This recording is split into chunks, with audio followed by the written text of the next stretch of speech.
Ok, vamos a dar un par de minutitos para que sus compañeros lleguen. Por aquí me perdí en donde me quedé. Según yo, el aproximado eh, de lo que estaba diciendo cuando se cortó la sesión es cuando mencioné tablajería. O eso ya no lo escuchamos.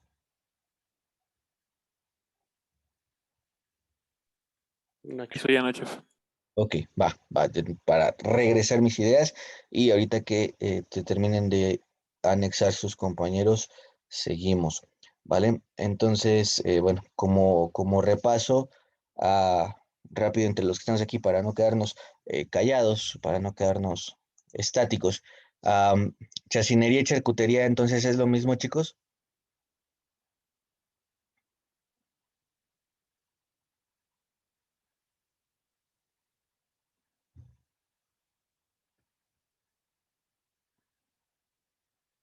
¿O no? Chacinería es uno y charcutería es otro.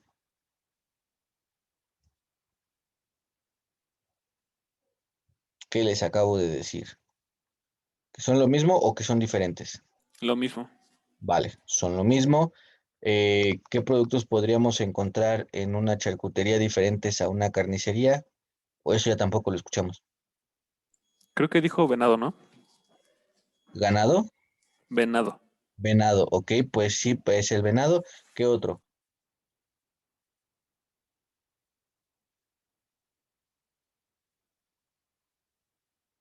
¿Qué otro todavía más común podríamos encontrar en una carnicería diferente a una charcutería?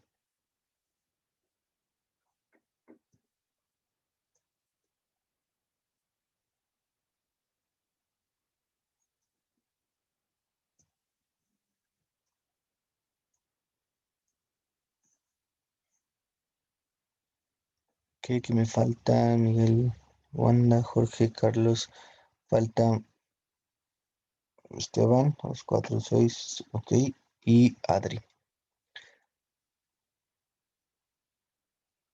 Ok, eh, bueno, prácticamente la mayor diferencia sería la res y el pollo en relación a la carnicería.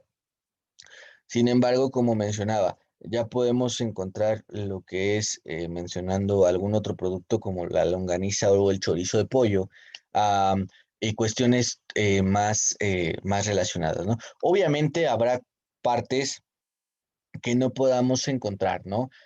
Como por ejemplo un jamón serrano de pavo, ¿no? Pues obviamente sería bastante complicado y en relación a cómo trabajar el producto, pues no sería lo ideal, puesto que tendríamos bastantes condicionantes en contra para poder tener un buen producto final, ¿no? Como por ejemplo la cantidad grasa del producto, la ¿cómo se llama? Ah, eh, la resistencia muscular del mismo, ¿no? Cosas por el estilo que ya no se podrían, pero podríamos encontrar bastantes productos que podrían calificar dentro de una charcutería por ser procesados, por ya tener algún tipo de técnica aplicada anteriormente a su comercialización, etcétera, ¿no? Y que bueno, repitiendo un poco de nuevo, es la charcutería nace a partir de la necesidad de aprovechar el 100% o lo más acercado al 100% del animal. ¿Ok? Bien, ahora, como les mencionaba, la charcutería puede ser el abuelo de la carnicería, sí. En relación a los productos procesados, ¿vale? Hasta ahí vamos bien. Pero mencionaba, y fue cuando ya comencé a hablar un poquito sin ustedes, o más bien cuando nos cortó la sesión Zoom, mencionaba que también existe otro término acuñado dentro de la misma rama de lo que son los cárnicos, que es la tablajería, ¿ok? Si decimos que la charcutería es el abuelo de la carnicería, la tablajería podríamos decir que es el padre de la carnicería, ¿ok? ¿Esto por qué? Bueno, en relación a el tablajero o la tablajería. Es ya cuando está dedicado únicamente al despiece, desmembramiento o desgroce de los animales. En este caso, generalmente estamos hablando de aves, porcinos, bovinos o ganados este, bovinos, ovinos, porcinos y aves, ¿sale? En ese sentido o en esa relación del despiece, deshuese o desbroce de los animales. Entonces ya tendríamos tres términos acuñados en relación a los cárnicos, que bueno, es la charcutería, la tablajería y y la carnicería. La charcutería y la tablajería están relacionados históricamente o en el tiempo, por ponerlo de alguna perspectiva lineal, en relación a que nacen casi juntos en este punto, ¿sí? De la tablajería nace la necesidad de este, nace la necesidad de utilizar la mayor parte del cerdo y bueno, pues así es como van haciendo. ¿Por qué decimos que la charcutería es el abuelo? Bueno, porque esto se refiere a técnicas que no estaban eh, documentadas, ¿ok?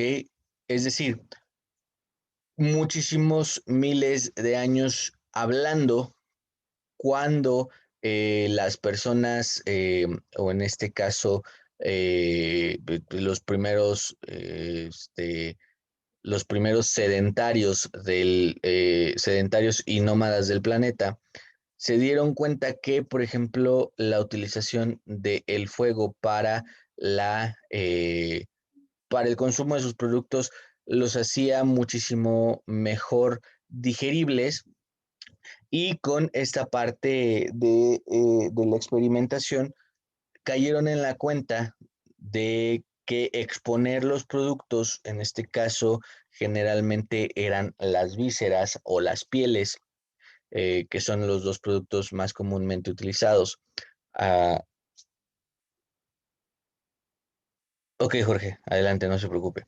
Eh, en este caso, mayormente utilizados. Ah, ¿Por qué? Bueno, pues porque eran las menudencias y al colgarlas para desecarlas o simplemente para mantenerlas fuera de los depredadores por encima de, de la fuente de calor que estaban utilizando para la realización de su producto, pues se dieron cuenta que también alargaba el tiempo, ¿no? Entonces, algo que no estaba documentado, como por ejemplo, repito, lo que es el ahumado, se fue convirtiendo posteriormente en técnicas que alargaban la vida útil de los productos y entonces por eso decimos que es como el abuelito, que la charcutería es como el abuelo. ¿Por qué? Bueno, porque viene muchísimo antes de que se especializara la parte de la carnicería, de la tablajería, de que existiera alguien que me dijera, ¿sabes qué? A esto le vamos a llamar pierna, a esto le vamos a llamar paleta, a esto le vamos a llamar tocino, a esto le vamos a llamar tocineta.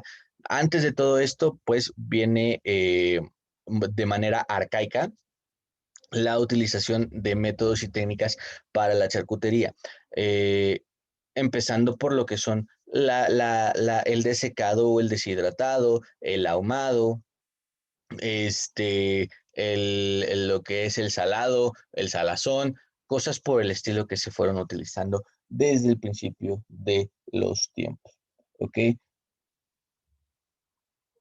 Bien, entonces, pasando a la siguiente, los siguientes datos. Aquí, por ejemplo, en la imagen estamos viendo que están trabajando con un bovino, ¿ok? En relación directa a la utilización del animal, ¿sí? Están trabajando con un ovino. ¿Por qué es importante mencionarlo? Bueno, porque en relación a la materia tenemos que mencionar lo que son la clasificación de los animales, ¿ok? Si bien el cerdo es un animal que se cría y se consume en casi todo el mundo, tenemos que países con religión arraigada entre judíos y musulmanes, y en este contexto, con los judíos tenemos lo que son los escritos del Corán y con los musulmanes tenemos los escritos de lo que es el Talmud. Al revés, perdón. Los musulmanes el Corán.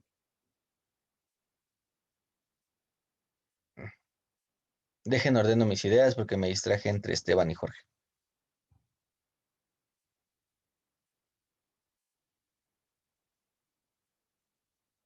Ya, ok.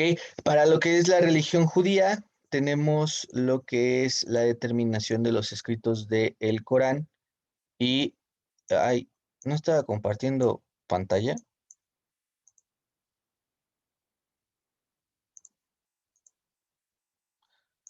No les he compartido pantalla desde hace rato, chicos. No, chef. Ok, avísenme, yo describiendo la imagen que tenemos y ustedes no la pueden ver. Ok, esa imagen que tenemos ahí en pantalla, ¿sale? Repito, es la manipulación de un ovino. Y mencionando que a pesar de que es un animal, de que el cerdo, principalmente hablando, es un animal que se cría en todo el mundo, tenemos países con religión, con religiones como lo es los musulmanes y los judíos, y en este sentido, hablar de los escritos es muy importante, los escritos de estas dos religiones, lo que es el Talmud para los musulmanes y el Corán para los judíos.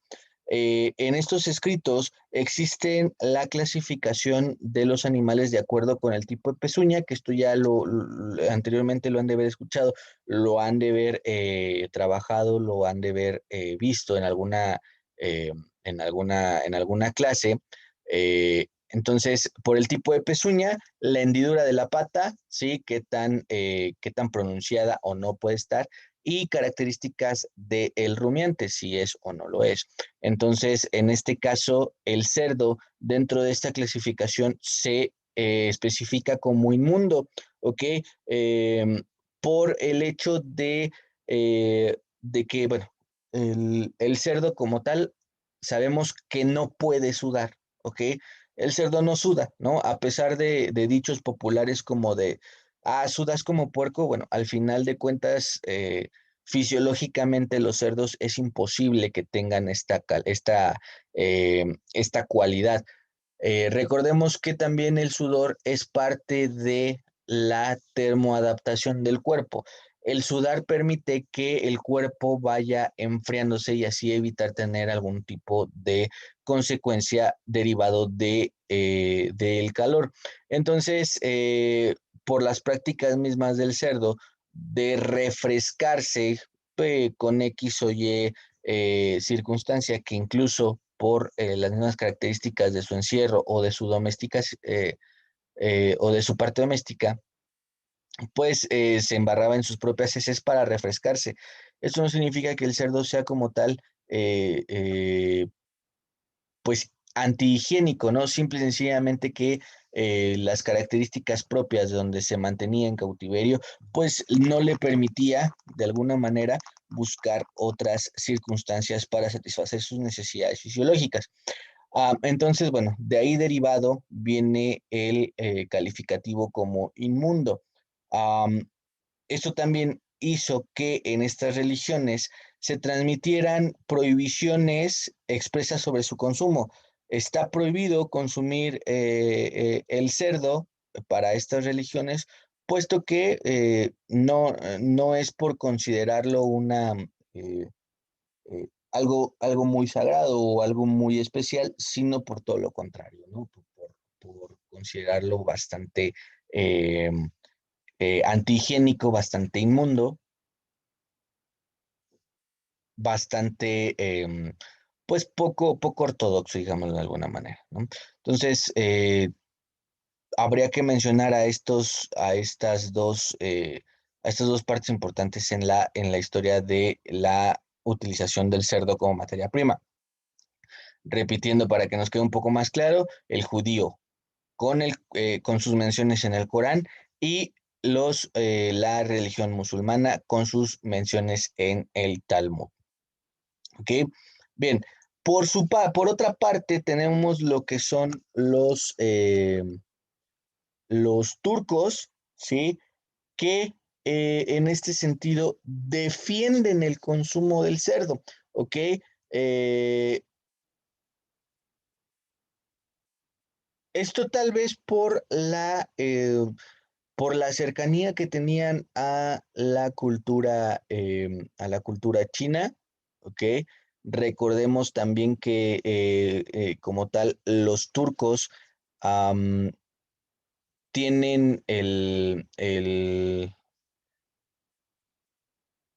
tienen la cultura arraigada de tomar el té, ¿ok? De tomar el té junto con la cultura china, que es precisamente donde proviene la hoja de té. Ah, y otra de las cosas que también hay que mencionar históricamente hablando es que así como los turcos defendían el consumo del cerdo, tenemos que mencionar las grandes culturas de Europa, como lo es los griegos, ¿ok? Los griegos ofertaban carnes a sus dioses, principalmente en sus ceremonias religiosas, ¿sí? Lo ofrendaban a sus dioses, los griegos. Y, por ejemplo, en la parte eh, caray, se me va a acabar la batería. Ok, termino rápidamente esta parte. Y eh, en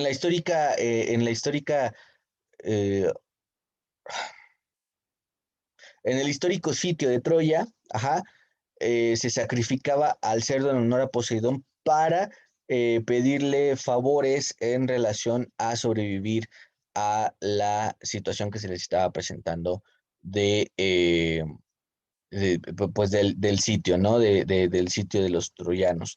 Am, en Creta se consideraba un animal divino que únicamente que más que únicamente, que era predilecto de Zeus, ¿ok? Que era el animal favorito de Zeus y que por esta razón era considerado un animal divino, ¿no?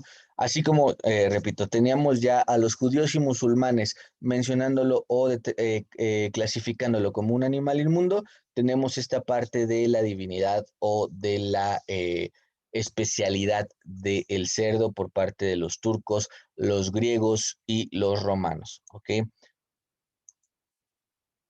¿Vale? Bien.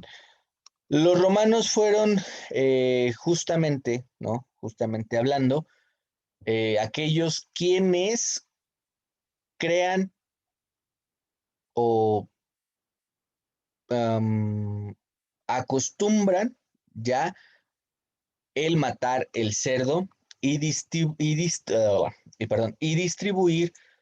la carne para su venta en las carnicerías o en las tablajerías de la época. ¿Ok? Igualmente fueron los primeros en conservar la carne mediante la técnica del salazón. Eh, ¿Alguna vez han aplicado la técnica del salazón? ¿Y quién me puede decir cómo es la técnica del salazón? Mientras conecto mi computadora.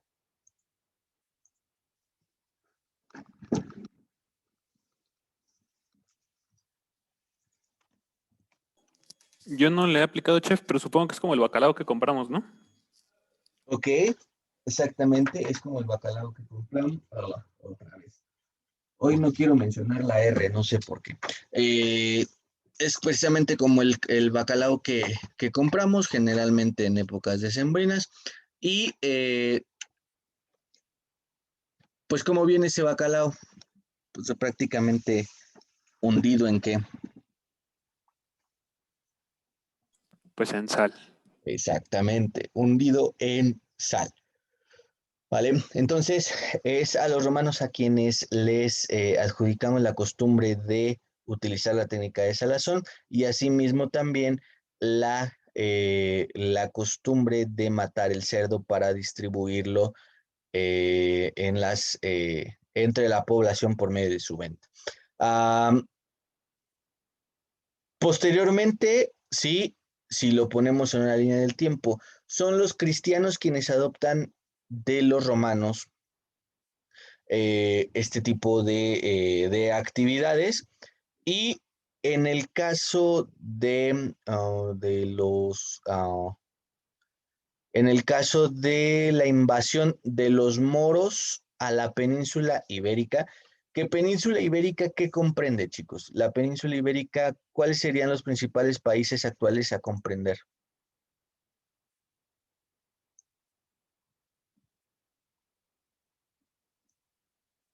Empezando por cuál y pasando hasta cuál. ¿Cómo? ¿La España. península ibérica? Exactamente, península ibérica, Carlos ya nos menciona España, Eh, ahí entra Portugal. Portugal, Francia. Francia,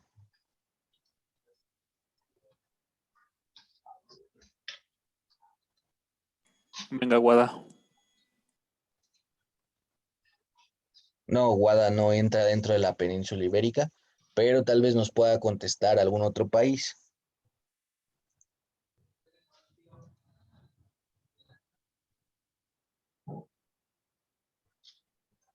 Aranza, ¿algún otro que se le venga a la mente? Que no sea Corea, China o Japón. No, chef, estoy perdida en geografía. Pero Corea, China o Japón definitivamente los identifica.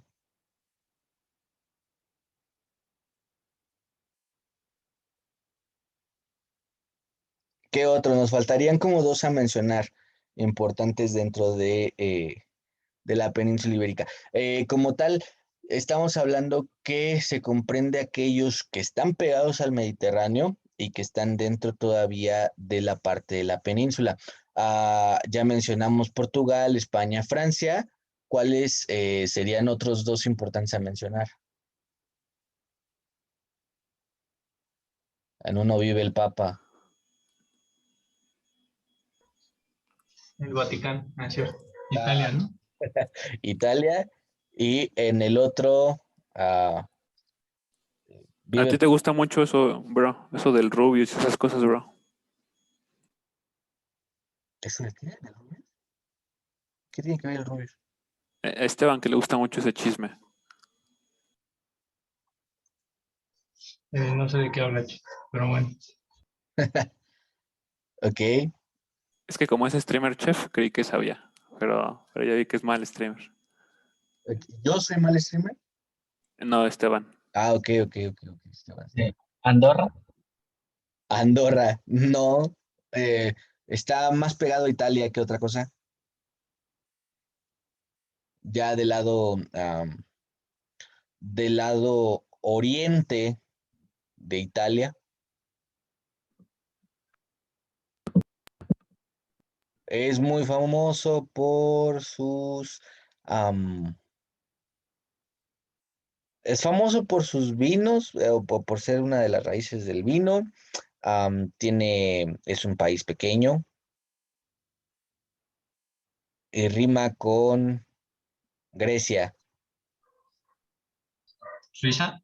No, ya dije Grecia, Esteban. Grecia es el país que nos faltaba, ¿ok? Am, de, Vamos, en Grecia, bueno, pues precisamente es derivado de el florecimiento de la cultura griega. Posteriormente tenemos que en Italia, pues tenemos el mayor asentamiento registrado de la cultura romana. Y es precisamente que de esta localización dentro de la península, eh, es como se va derivando a los demás a los demás países, ¿no? Que hoy ya consideramos como península ibérica los países que acabamos de mencionar, Portugal, España, Francia, Italia y Grecia, en ese orden de izquierda a derecha, pero bueno, en general es cómo se va desarrollando eh, lo que venimos hablando de la charcutería, ¿no? Pasa de los griegos y romanos, pasa a los cristianos, hablando religiosamente, es que no, la palabra correcta sería hablando linealmente en el tiempo, ¿sí?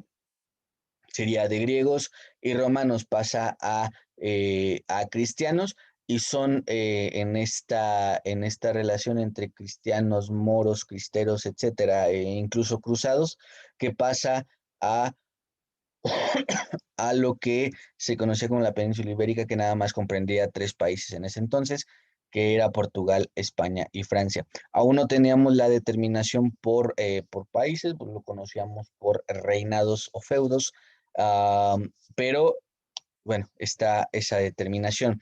Ah, en este punto tenemos que la población musulmana comienza a crecer también dentro de la península y empieza a existir em, esta, esta aberración o este resentimiento hacia el consumo del mismo cerdo, ¿no? Entonces, de ahí, del musulmán, ¿sí? Que este es un dato importante a considerar. Del musulmán es donde comienza a, eh, a crecer, a crecer como tendencia a llamar al animal, pero en relación a cómo peyorativamente lo llamaban en el sentido de marrano, ¿ok? El cerdo siempre fue cerdo hasta que lo comienzan a calificar como marrano, precisamente por la identidad poco higiénica que tenían del animal. eh, por parte de los musulmanes dentro de la península ibérica, ¿ok? Y en este sentido queda marcado y adoptado por muchas otras culturas.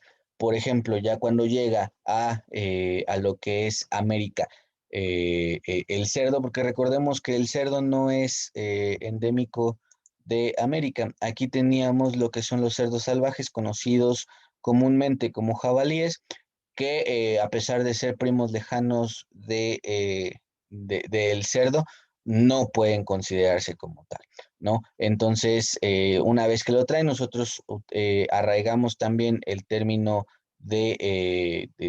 por decir, marrano, y lo comenzamos a utilizar como para identificar al animal, más que como un término peyorativo, que es como nace del musulmán, ¿ok? Eh, ¿Alguna duda hasta aquí, chicos? Siento que me estoy yendo un poco rápido.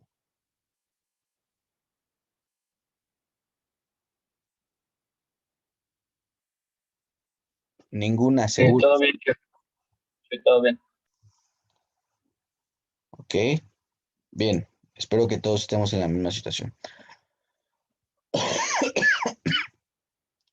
Perdón. Bien, ahora, en España, sí, en las localidades de Salamanca, para ser específico, en la región de la localidad que se llama Candelario, comienza a matarse el cerdo para hacerlo embutido. El embutido normalmente era para consumo familiar, ¿ok? Para consumo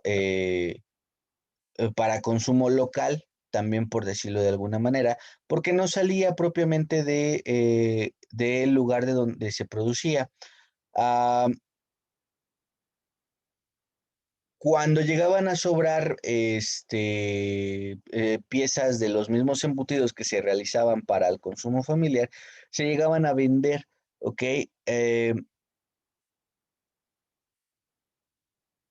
¿por qué esta región es importante para el nacimiento de los embutidos? Bueno, porque el aprovechamiento del ganado, sea cual sea la proveniencia del mismo, es decir, sea porcino, sea ovino, sea bovino, sea este, de cualquiera de la procedencia que estemos hablando, era muy importante para la subsistencia del mismo, ya que era una provincia carbonera. ¿Ok? Entonces, tenían muy poco espacio, muy poco territorio aprovechable para la ganadería, y el poco ganado que sobrevivía y que era criado para el consumo dentro de la misma localidad, pues tenía que ser aprovechado casi al 100%. Entonces, es así como comienzan a utilizar las tripas, las rellenan con la carne, con las vísceras, con la menudencia, con la grasa, etcétera, y es como comienzan a nacer los embutidos. Principalmente, repetimos, que era para el consumo familiar. El resto se vendía dentro de la misma localidad y poco a poco dentro del reparto del carbón de esta provincia, hacia otras mismas de la región, comienza a salir el tipo de productos de los cuales estamos hablando. ¿Okay? Ah, Para ponerlo en contexto dentro de los números, o más bien para ponerlo en contexto junto con números determinados, estamos hablando que era una región que a lo mucho podía sacrificar 8,000 cerdos al año, ¿ok? Y esto estamos hablando que es poco, ¿sí? Poco pues para una comunidad que, a pesar de ser pequeña, pues no tenía los recursos necesarios para poder hacerlo. Estos 8,000 cerdos les tenían que durar todo el año. Entonces, si nosotros lo poníamos en perspectiva, si no se aprovechaba casi al 100%, pues era prácticamente imposible que tuvieran un buen aprovechamiento del animal. Eh, Posteriormente, esto es referente al siglo XVIII, ¿ok? En el siglo XVIII. Ya posteriormente, para el siglo XIX, sobre todo a mediados del siglo XIX, estaba bastante bien aceptado el hecho de procesar la carne en forma de embutidos, ¿ok? Y se llegó a tener hasta 103 fábricas en la región de España dedicadas únicamente a la producción del mismo. Generalmente estaban con técnicas o con sistemas artesanales que posteriormente se fueron estandarizando. Sin embargo, se siguen respetando ciertas normas, precisamente porque es difícil obtener los resultados de otra manera. El caso claro es lo que es el jamón serrano o jamón ibérico, ¿sí?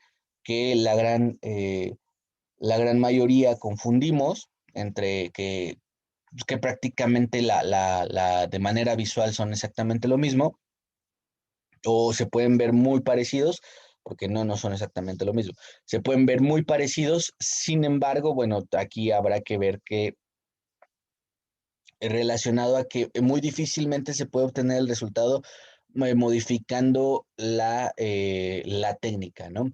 Para el jamón serrano tienen que pasar X cantidad de tiempo al calor, X cantidad de tiempo a la intemperie, X cantidad de tiempo en frío, y posteriormente ya poderlo realizar, o ya poderlo consumir, ¿no? Antes es bastante improbable que tengamos un resultado satisfactorio. Ah, las condiciones del clima y la calidad de las maderas que se obtenían en este tiempo, estamos hablando que han sido factor para el aprovechamiento del mismo. Ok, no le cambié a las diapositivas que teníamos en pantalla, pero por aquí podemos ver lo que es los griegos. Aquí ya tenemos también la forma en la que representaban las carnicerías romanas. Aquí más que el cerdo es el proceso de salazón para el pescado, que precisamente era como nos dio el ejemplo nuestro compañero Carlos. ¿Vale? Dentro de estas imágenes en cuanto a las tradiciones cristianas se refiere, que ya platicamos un poco de ello, eh, en la última fila, en la columna de en medio, pues tenemos lo que es el sacrificio del cerdo eh, de manera gráfica. Ok, bien, lo que mencionábamos del Corán, aquí China y el cerdo. Aquí, específicamente a España, tenemos una,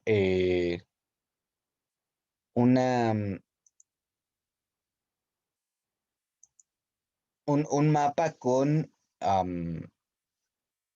los diferentes embutidos que se llegan a consumir dentro de la región. ¿Ok? Tenemos que el mayor consumo es en la región norte del país. Ajá. Y aunque en menor medida, pero no despreciable, al sur y al oriente del mismo tenemos el consumo de productos derivados de la charcutería. Al norte será donde más tengamos esta parte. ¿Por qué al norte? Bueno, porque principalmente con la relación del frío y el ser humano, el comer bien, el alimentarse de manera abundante, pues está estrictamente relacionado, o sea, relacionado con la absorción o manutención del calor en el cuerpo, ¿vale? ¿Qué horas son? Son 9:50, está bien. Am, ¿Estamos de acuerdo, chicos? A ver, ¿cómo lo hago chiquito? Ah,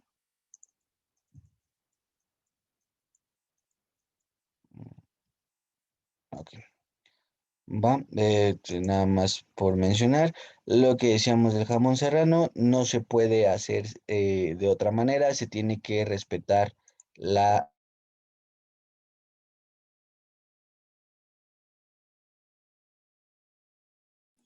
Chef, se silenció el micrófono. Ok, perdón. Gracias, Carlos. Lo que mencionábamos del jamón serrano, ¿no? Que necesita pasar por un proceso a pesar de que se estandaricen los, eh, eh, la fabricación o producción del mismo, tiene que pasar por ciertas características artesanales que no se pueden sustituir de otra manera. Bien, una vez que ya pasamos por todo este proceso en relación a conocer eh, cómo es que se va derivando la utilización del animal hasta llegar a este punto, es importante ratificar que no se puede tener una, eh, eh, una charcutería sin la utilización de las especias, ¿ok?